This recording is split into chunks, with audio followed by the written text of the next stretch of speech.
मोहतरम नाजरीन, आज हम आपको ऐसा रोला देने वाला वाक़या सुनाने वाले हैं कि जब एक हाफिज़ कुरान लड़की को कब्र में दफन किया गया तो उसकी कब्र में आग जलने लगी।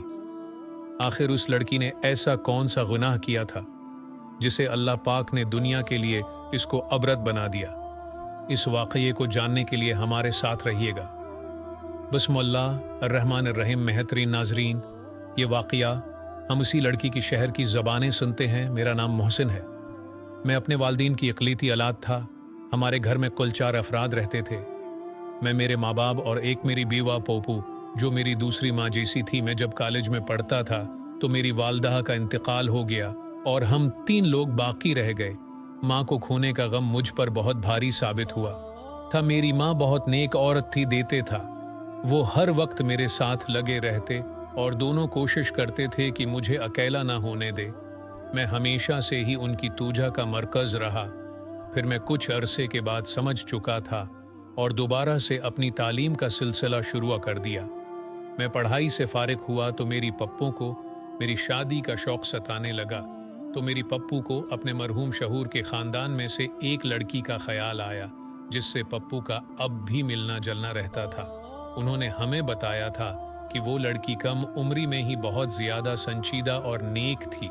उसके वालिदैन नहीं थे और वो 2 बहनें थीं। सिर्फ एक छोटा भाई था। उसने बहुत बहादुरी से हालात का मुकाबला किया था और अपने दोनों बहन भाइयों को अकेला पाल रही थी। वो खुद बहुत पढ़ी लिखी नहीं थी। वो नमाजी और हाफिज कुरान थी। घर में बच्चों को कुरान मजीद पढ़ाया करती थी और उसकी दुआ और उसके दिए हुए कुरानी तावीज़ात से बहुत ज़्यादा असर रखते थे, जिसकी वजह से वो थोड़ा बहुत कमात कर अपने घर चला रही थी। मैंने ये सब सुना तो मैं बहुत ज़्यादा खुश हुआ।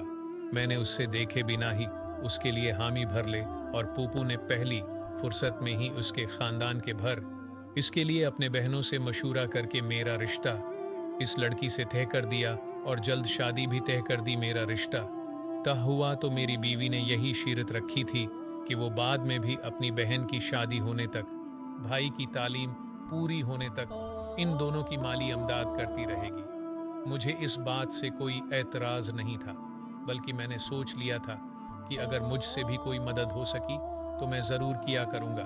मैंने अपनी बीवी को देखा तो उसका आसीर हो गया। वो न सिर्फ अच्छी सीरत की मालिक थी बल्कि बहुत ही खूबसूरत थी, हुसीन व जमील थी। उसके साथ चंदन रहकर ही मैं उसके बहुत करीब हो गया था। वो हमेशा दूसरों की मदद करने को तैयार रहती।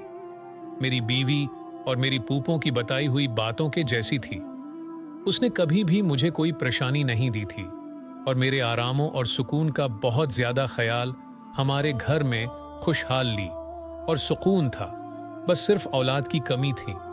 वो मुझे महसूस तो बहुत ज्यादा होती थी, मगर अपनी बीवी के सब्र से मुझे बहुत सहारा मिला हुआ था। हमारी शादी के 3रे साल ही मेरे उपा वफात पा गए। अपने उपा की वफात और अपनी बेऔलादी ने मुझे कुछ ज्यादा ही बेसुकून कर दिया था। अल्लाह की मेहरबानी और नमटी याद दिलाई करती थी। वो मुझे सब्र की तलकीन करती रहती थी। मैं हैरान था कि वो एक लड़की होकर मुझे हौसला दिया करती थी।